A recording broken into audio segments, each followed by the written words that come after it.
Je t'ai dit de sortir ton portefeuille. Ton portefeuille, vite! Je ne peux pas. Pourquoi tu peux pas? Parce que vous avez dit que vous vouliez voir mes mains. Mon portefeuille est dans ma poche. Vous ne verriez plus mes mains si je les Laissez ai... jouer les héros.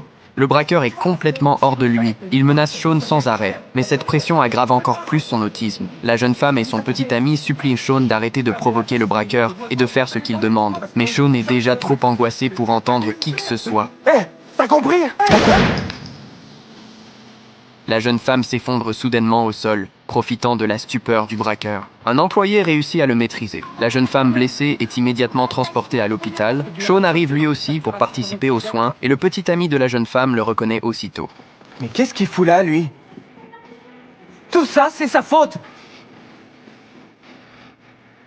Lorsque les médecins demandent à un proche de signer l'autorisation médicale, le garçon est incapable de donner même son nom de famille.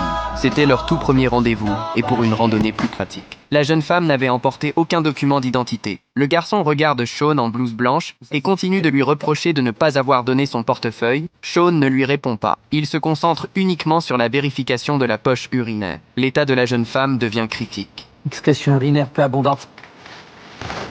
Wow, vous faites quoi là? Vous accrochez pas Arrêtez! Qu'est-ce qui vous prend d'agresser un médecin comme ça? Moi? Mais c'est lui. Oh, merde! Elle a besoin d'être dialysée. Ses reins sont sur le point de lâcher. C'est la première phase d'une défaillance multiviscérale.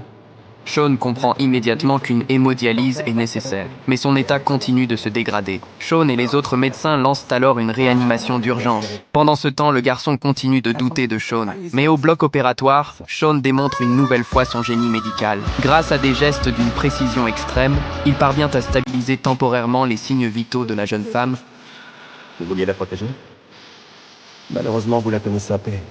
Et lui, vous ne connaissez pas du tout. Empêchez-vous.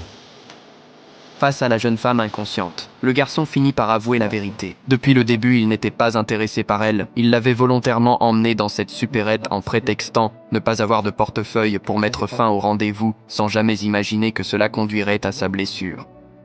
Il n'y a aucun lien de cause à effet entre mensonge et coup de feu. Mentir n'entraîne pas de coup de feu, sinon à chaque fois que quelqu'un ment, la pression pulsée est basse.